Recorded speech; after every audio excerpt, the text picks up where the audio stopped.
Good morning, friends. It's Bob again, bringing you some more reflections on joy from the book of Philippians. And we started out by talking about this idea of being God's servants and that we're on his errand and we're moving in his rhythms and looking to serve him and others. And as we do, joy is the byproduct. The other part that we talked about last Sunday was that God calls us saints. That is, that you are set apart for God, that you were a clod of dirt in the world. Now you've been made into something beautiful at the hands of the potter, at the master sculptor, that you are now his, you belong to him. And I heard a long time ago this idea that something is only worth what another person is willing to pay for it. So I was talking to a friend the other day who restores vintage cars, and so he actually vintage trucks, and so he actually buys a truck that's all dilapidated and everything, and he starts this restoration kind of project. And by the end of the time, the custom paint, all the original parts replaced, all these different things, that this is a tremendously beautiful vintage truck, but it is now, he might have bought it for a couple of $1,000s. Now it's worth many, many thousands of dollars. That's what someone is willing to pay for it. So when we say that something is worth something as much as someone is willing to pay for it, then when we refer to ourselves and look at ourselves in the mirror, we have to be honest.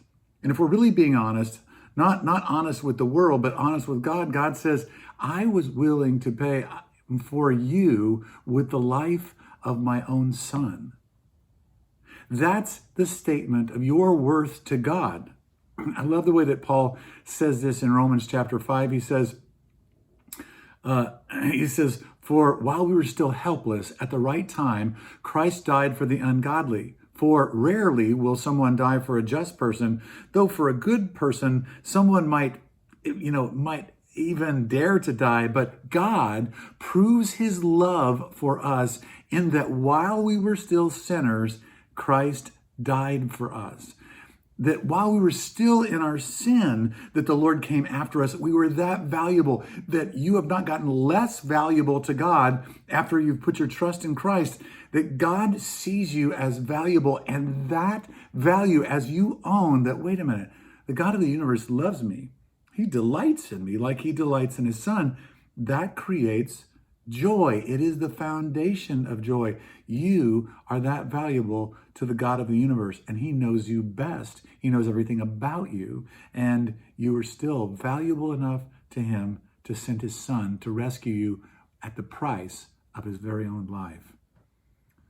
Reflect on that today. You are loved, that loved. You are valuable, that valuable, that God was willing to do this to rescue you, to bring you and me into his very own family. Let's reflect on that today and let that soak into the soil of our hearts and let it create joy. Thanks so much for joining me this morning. God bless you. I love you.